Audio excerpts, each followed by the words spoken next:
계시록 9장 19절부터 21절 함께 읽겠습니다. 시작.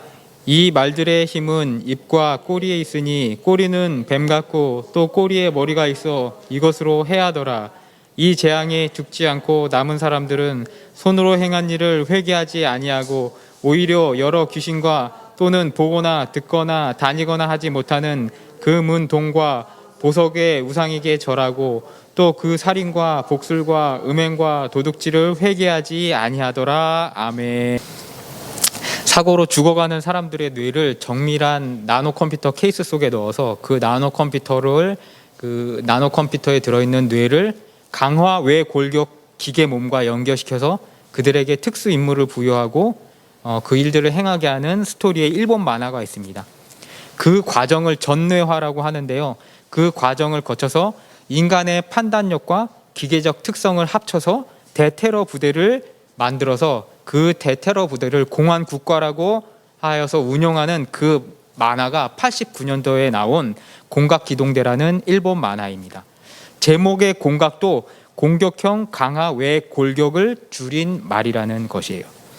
저도 중학교 시절에 재미있게 봤었던 만화인데요. 그때 볼 때 과연 저런 시대가 올 것인가, 인간 뇌를 꺼내가지고 그것을 강화 외골격 기계 안드로이드와 합칠 수 있는 그 시대가 올 것인가, 참 허황되다, 그 시대가 언제 올까라고 생각했는데 얼마 전 현대모터스가 시카고 로보틱스사를 매입하는 것을 보면서 그 시대가 결코 멀지 않았다라는 것을 보게 된다라는 것이에요.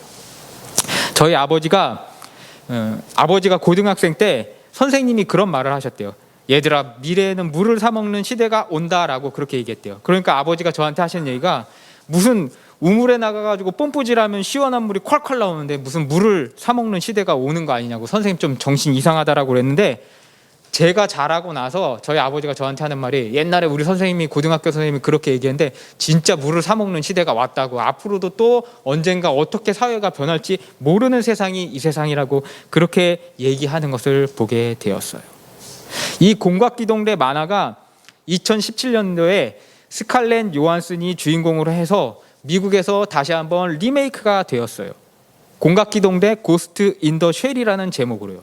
근데 그다지 흥행에 성공하지 못했어요. 왜냐하면은 옛날에 저처럼 어렸을 때 공각기동대를 봤던 사람은 미국인이 그리는 공각기동대의 감성과 일본인이 그리는 그 공각기동대의 감성이 어딘가 틀린 것이 느껴가지고, 에이, 저게 무슨 공각기동대야, 좀 이상하네 라고 생각했고, 새로운 사람들은 그냥 스칼렛 요한슨의 액션, 스칼렛 요한슨의 몸매, 그런 거에만 집중이 되지 스토리를 집중하지 못했던 것이에요.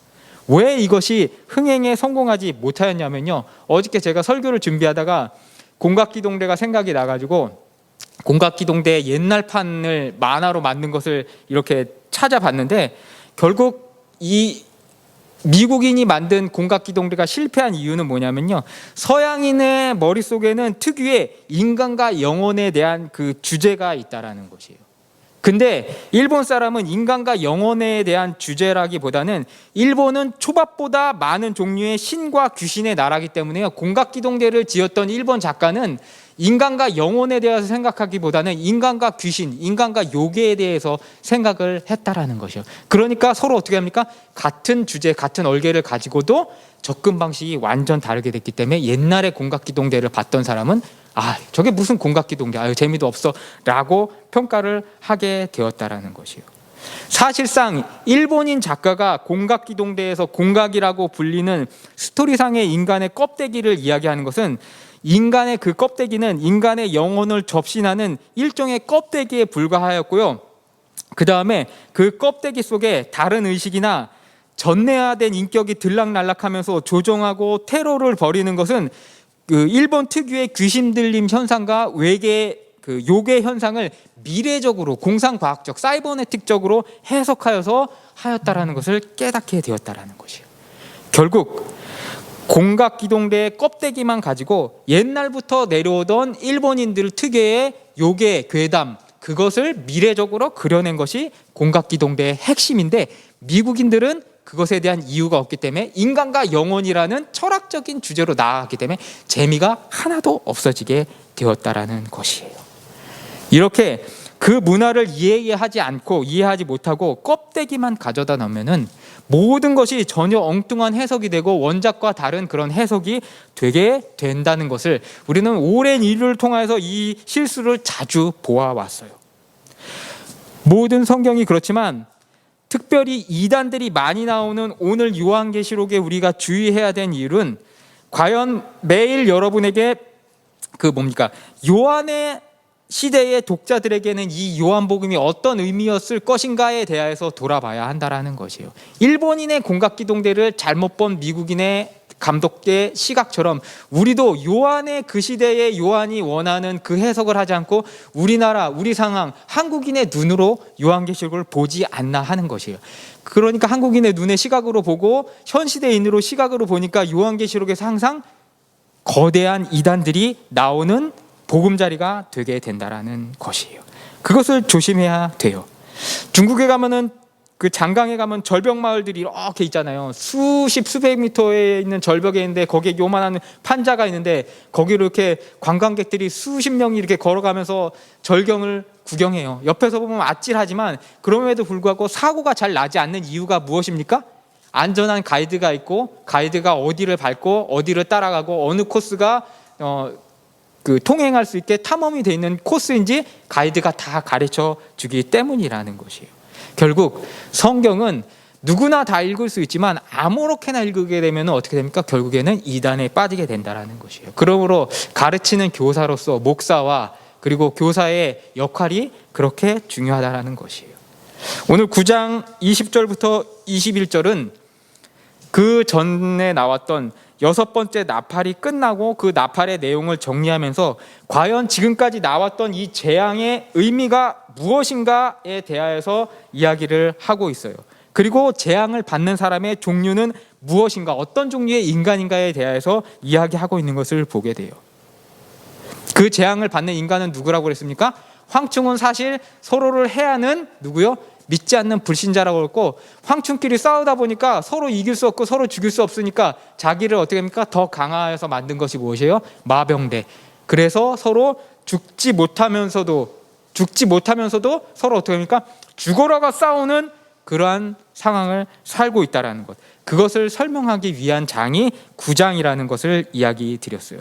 그리고 오늘 20장부터 21절에 들어가게 되면서 여기서 그 10장에서 중간에 큰 휴지기, 그러니까 6번째 나팔과 7번째 나팔 사이에 바로 6번째에서 7번째로 넘어가는 것이 아니라 왜 너희들, 그러니까 너희 요한 시대의 그리스도인들이 이 고난을 받고 있는지 설명해 주기 위하여서 10장을 다 할애해가지고 무슨 얘기를 하는데 그 이야기를 하기 전에 전조로 오늘 9장 20절부터 21절을 하고 있다라는 것이에요.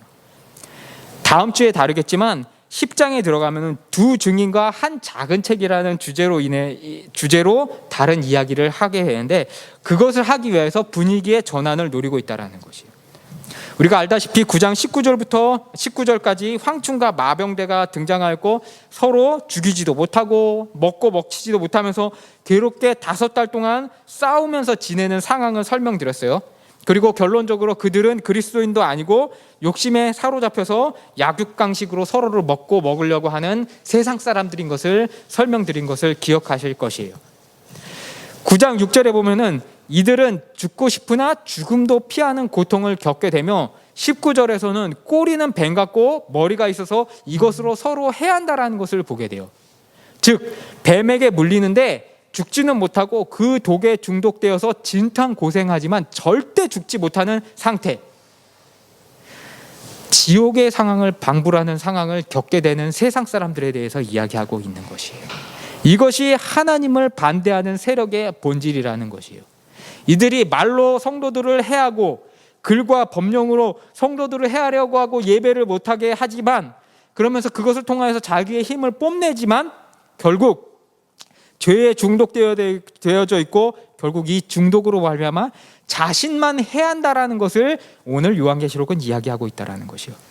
결국 계시록은 종말에 결국 무슨 사건이 일어난다, 순차적으로 어떤 일이 일어나서 지구가 멸망한다라는 것을 그리기보다는 말세 때에 세상 사람들은 어떻게 살고 너희는 어떻게 살아가는데, 그리스도인들 성도들을 향하여서, 요한의 시대의 성도들을 향해서 뿐만 아니라 우리에게 뭐라고 얘기하면, 너희는 과연 어떠한 삶을 살 것이냐, 혹은 황충과 마병대 같은 그런 서로 물고 물리는 그런 삶은 너희는 살고 있지 않느냐, 그렇다라면 회개해라, 천국이 가까웠느니라 라고 선포하고 계시다라는 것이에요. 20절로 넘어갑시다. 그런데 20절을 보면은 이 아수라장을 다 겪고 세상 사람들이 남아요. 세상 사람들 중에서 일부가 남는데, 이 세상 사람들의 일부에 남은 사람들이 뭐 하지 않는다라고 성경은 이야기하고 있습니까? 회개하지 않는다라고 이야기해요. 이 모든 죄와 이 모든 고통을 겪는데 이것이 하나님으로부터 온 것을 이들이 알지 못해요. 알지 못하니 회개도 당연히 하지 못한다라는 것이에요. 믿음이라 함은 우리가 우리의 편에서 접근해서 얻는 것이 아니라 하나님이 주신다라는 것을 여러분은 잘 알고 있어요. 그런데 그것을 받기 위해서 먼저 해결해야 될 과제는 무엇이냐면요, 회개함이 선행이 되어야 돼요. 내가 잘못된 것을 깨달아야지 하나님 앞에 그것을 깨닫고 그것을 고백해야지 하나님이 은혜를 주시는데, 잘못된 것을 깨닫지 못한 상태에서 은혜와 회개가 아니라 구원을 받게 되면은 자칫 회개와 은혜를 받은 이후에 다시 그 자리로 돌아갈 위험이 있기 때문에 하나님께서는 회개함이 없이는 구원의 은혜를 주시지 않는다라는 것을 우리는 잘 알고 있다라는 것이에요. 얼렁뚱땅 넘어가면은 개가 그 토한 것에 돌아가서 다시 먹는 상태가 된다라고 성경은 그러므로 이야기하고 있다라는 것이에요. 그러므로 이 모든 황충과 마병대의 일을 다 겪어도 회개하지 않는다라는 것은 일반적인 마음으로 될 수 없고 양심의 화인을 맞지 않고는 결코 할 수 없다라는 것이에요. 이것은 소극적으로 하나님을 부인하는 것이 아니라 적극적으로 하나님을 대적하지 않고서는 할 수 없다라는 것을 오늘 요한계시록은 이야기하고 있어요. 하나님을 몰라서 소극적으로 죄 지은 것이 아니라 다시 언제든지 자기가 원하고 자기가 필요할 때면 죄로 돌아가기 위하여서 의도적으로 회개하지 않고 하나님 앞에 나오는 척만 하고 있는 그리스도인의 성질을 나타낼 수도 있다는 것을 돌아봐야 한다라는 것이에요. 이단을 사랑해야 하면서도, 인간은 사랑해야 되면서도 그들을 권면하다가 나중에 듣지 않으면 내치라고 하는 이유가 무엇이냐면요, 그들은 이미 복음을 알면서도 소극적으로 하나님을 모독하는 것이 아니라 적극적으로 능동적으로 어떻게 하니까 말씀을 바꿔서 하나님을 모독하는 자들이기 때문에 결국 어느 순간에서는 내칠 수밖에 없다라고 이야기하는 것이에요. 그러므로 이들이 도대체 왜 능동적으로 하나님을 내어버리기로, 하나님을 대적하기로 결정한 것일까요? 우리가 그것을 지금 알아보면은 20절 하반절에 금, 은, 동이라고 나와 있는 표현에 주목해 보면은 그 답이 나와 있는 것을 보게 돼요. 왜 능동적으로 하나님을 버렸냐? 금, 은, 동 때문이라는 것이에요. 이것은 결국 이들의 모든 문제는 돈을 사랑함, 재물을 사랑함, 부를 사랑함에서 일만 악의 뿌리가 되었다라는 그 성경 말씀의 진리로 돌아가야 된다는 것이에요. 구약 성경에 모세 이후로 이스라엘 백성이 출애굽한 이후에 항상 이스라엘 백성이 공경에 빠지는 이유는 광야 생활 때부터 구름 기둥과 불 기둥과 만나로 먹여 살려주신 그 하나님을 잊었을 때 이스라엘 백성이 공경에 빠졌어요. 그 공경에 빠지는 때는 항상 금부치와 은이 흥하였고 먹을 것이 풍성하였으며 왕국이 융성하였을 때 하나님을 버린 것을 보게 되었어요. 배가 부르니까 어떻게 해요? 하나님 앞에 기도하지 않는 때였다라는 것이에요.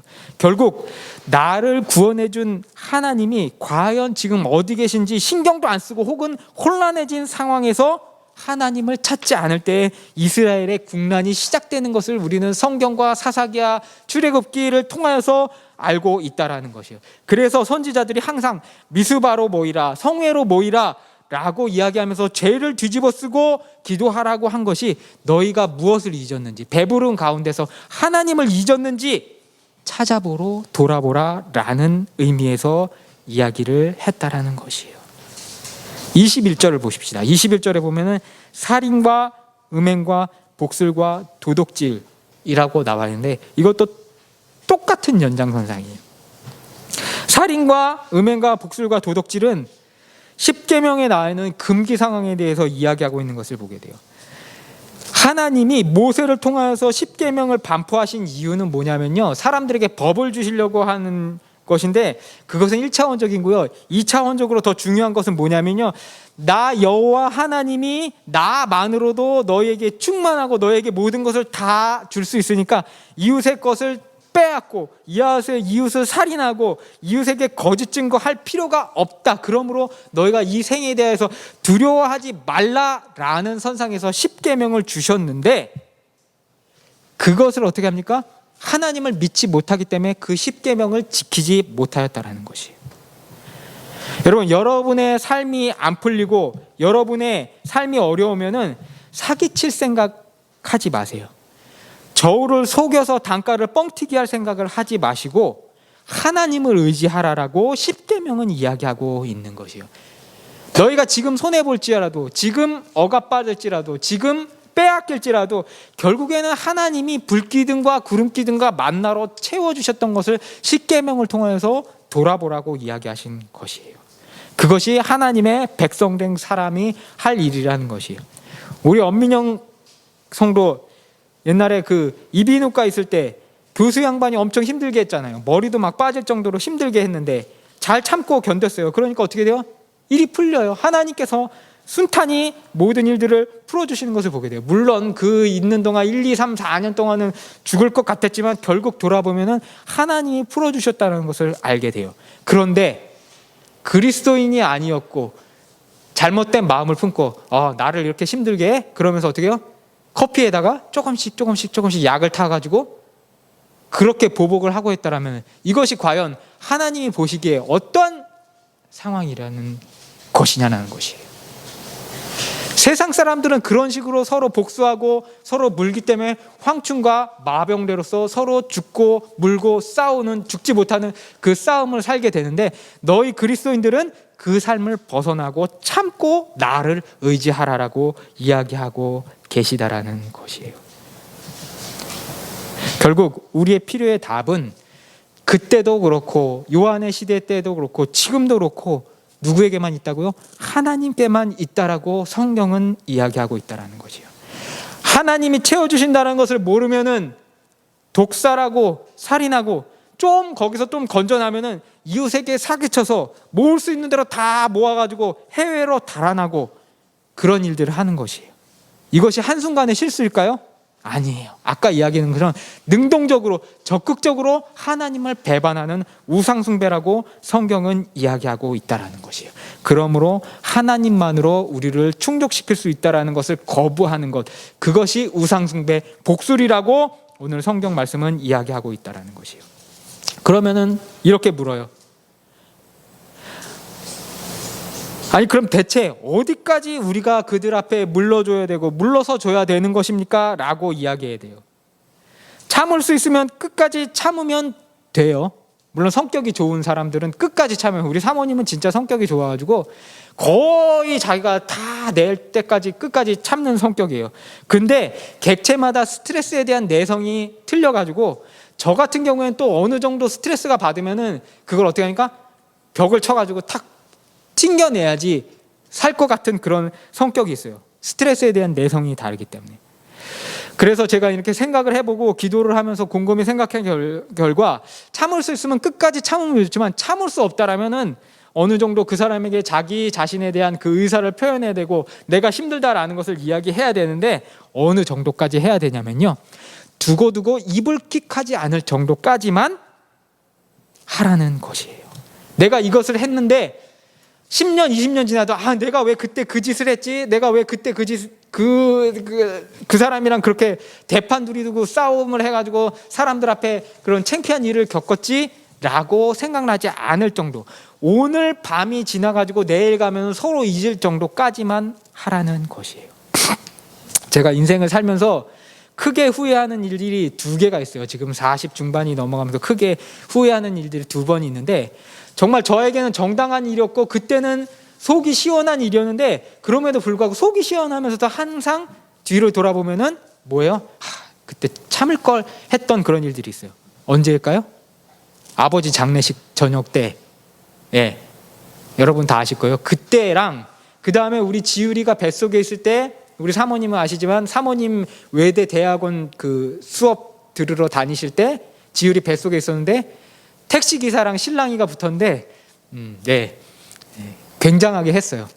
막 차선 가로막고 막 서로 왔다 갔다 하면서 굉장하게 했어요. 그때 일들을 지금도, 그때는 통쾌하지만 지금도 자다가 어느 날 눈을 딱 떠보면 이불킥을 탁 하면서 내가 그때 좀 참았을 걸, 내가 목사인데 그 정도까지 해야 됐나라는 그러한 생각이 난다라는 것이에요.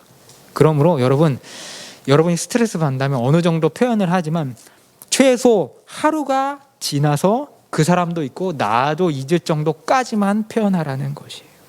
두 번째로, 그럼 사회생활을 하면서 돈을 벌어야 되는데 다 당해져 버리고 뭐가 남습니까? 라고 말해요. 머저리같이 강도당하라는 소리가 아니에요. 법률이 정한 한도 내에서, 법률이 정한 이자율 가운데서 투자 가이드 안에서 움직이라는 것이에요.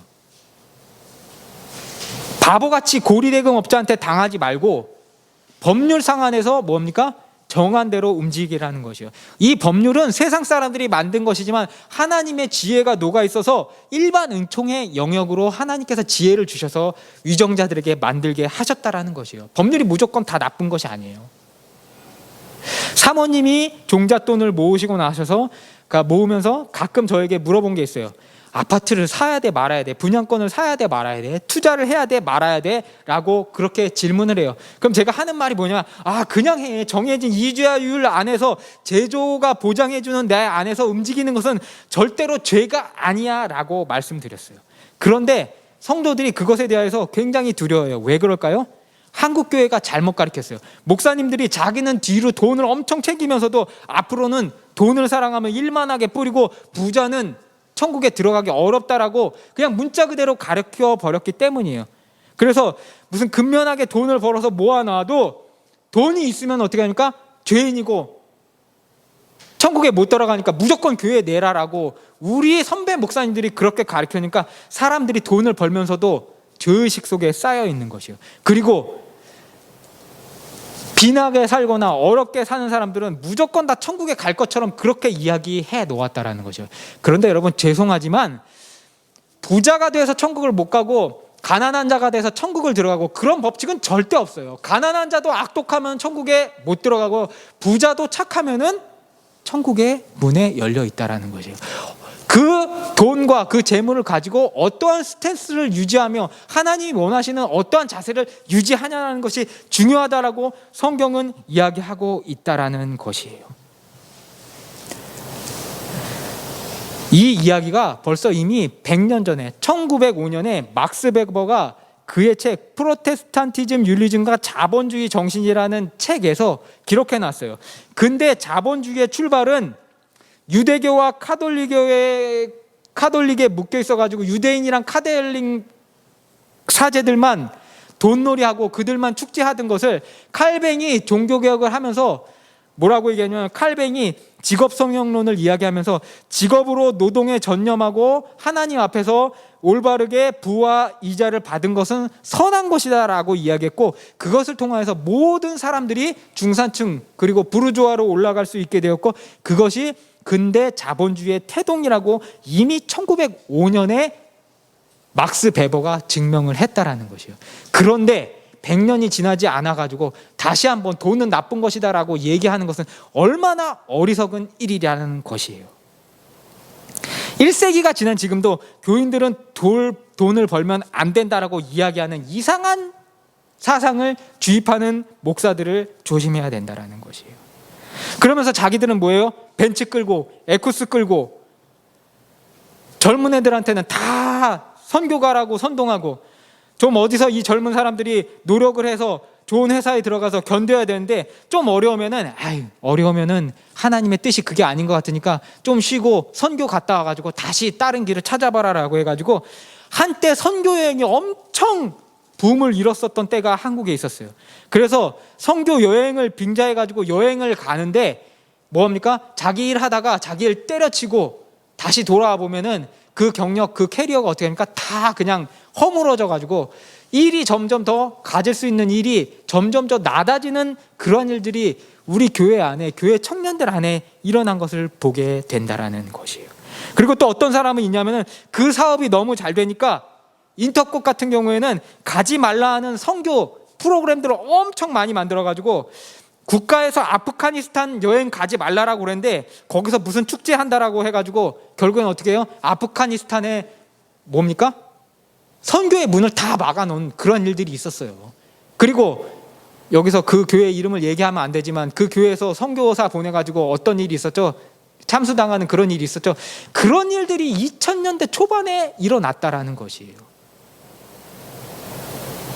하나님이 원하시는 선교는 물론 선교지에 가서 평생을 바쳐서 선교해야 되실 분들도 있고 그분들을 위해서 도와주는 것도 중요하고 그들을 위해서 혹은 그 선교지로 나가기 위해서 정탐하는 것도 중요하지만 여러분의 삶이 힘들고 어렵다고 그래가지고 여러분의 삶의 기반을 버리고 거기에 가끔 여행 가는 것처럼 뭐 1년씩으로 2년씩으로 단기로 그렇게 가가지고 여러분 캐리어를 버리지 마시라는 것이요. 그 선교사로 나가는 것만 소명이 아니라요, 여러분이 있는 자리에서 선생으로, 학자로, 그 다음에 간호사로, 그 다음에 프로그래머로 그 자리에서 일을 하는 것도 직업 소명이라고 칼빈은 분명히 얘기했고 그것도 하나님이 주신 소명, 목회자로서의 소명과 똑같은 동등한 것이라고 칼빈이 이미 이야기했고 그것을 이미 막스 베거가 1905년에 이야기하고 있는데 왜 지금 와가지고 무식한 목사들의 말을 들어가지고 여러분의 캐리어를 다 버리면서 하나님 앞에 불충한 일을 하시냐라는 것이에요. 언젠가 지율이 친구 어머니가 사모님이랑 이렇게 지율이 놀이터에 놓고 서로 얘기를 하시다가 본인이 다니는 교회에는 분위기가 투자나 부동산에 대해서 이렇게 이야기를 하면은 굉장히 죄악시하고 그래서 자기 교회에서 어떻게 이렇게 말하다가 그런 말도 꺼내지도 못한다라고 그렇게 얘기해요. 막 지옥 갈 것처럼 그렇게 얘기해가지고 그러면서 저희 사모님 보고 지율이 아버님은 목사님이니까 거기에 대해서 어떻게 생각하고 어떻게 얘기하시냐라고 그렇게 물어봤대요. 그래서 우리 사모님이 저희 남편은 그런 거 다 할 수 있으면 다 하라고 하는데요 라고 그렇게 얘기했더니 그 지율이 친구 엄마가 깜짝 놀라시면 세상에 그런 목사님도 있어요? 라고 하면서 놀라더래요. 왜냐하면 대부분 목사님들이 그 다 투기고 나쁜 거고 지옥 간다라고 그렇게 얘기하니까. 그래서 사모님이 뭐라고 얘기하냐면 교파마다 다른데 저희 목사님이 있는 교파랑 저희 목사님 친학 그 관에서는 가능하다라고 얘기하신다라고 그렇게 얘기했대요. 그런데 이게 교파마다 차이가 있는 게 아니라 개신교 자체는 다 가능하다라는 것이에요. 루터와 칼빈으로부터 시작된 그 교파인데 다른 게 뭐가 있어요? 개신교는 다 가능하다는 것이요. 주어진 법률 안에서, 주어진 이율 안에서, 주어진 가이드라인 안에서 하는 것은 모두 다 가능하다라는 것이요. 괜히 앞에서는 애매하고 뒷구멍에 가가지고는 할 거 다 하고 챙길 거 축제 다 하고 표창장 위조하고 하는 그런 유교 선비적인 마인드가 교회 안에, 목사 안에, 교인들 안에 교묘하게 결합돼서 앞에서는 안 하는 척하면서 뒤에서는 하는 것이 문제라는 것이에요. 그러면 사랑하는 성도 여러분, 여러분의 직업은 선한 것이에요. 하나님이 소명으로 주신 것이에요. 그것에 자부심을 가지시고 지금 하시는 일에 충성되게 하시길 바라요. 제가 능력이 그렇게 크게 있는 사람이에요. 설교를 잘하는 사람도 아니고 말도 재밌게 하는 사람도 아니고 다른 분들처럼 이렇게 화술이 그렇게 좋은 사람도 아니에요. 그런데 제가 생각하기에도 저에게 가장 큰이 아니라 하나의 장점은 뭐냐면요, 끝까지 눌러붙어가지고 하나님의 때를 기다리는 방법을 배웠어요.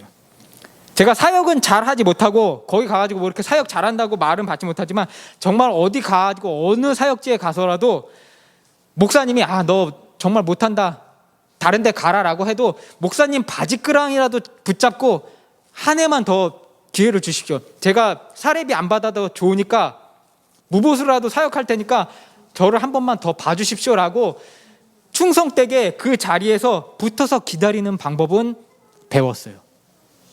결국 어떻게 되는지 모르지만 하나님께서 지금 이 시간 이 자리에 저를 세워주신 것은 그 모습을 보시고 그 꾸준히 눌러붙어 있는 그 모습을 보고 해주신 것이 아닌가라고 감사할 수 있다는 것이죠.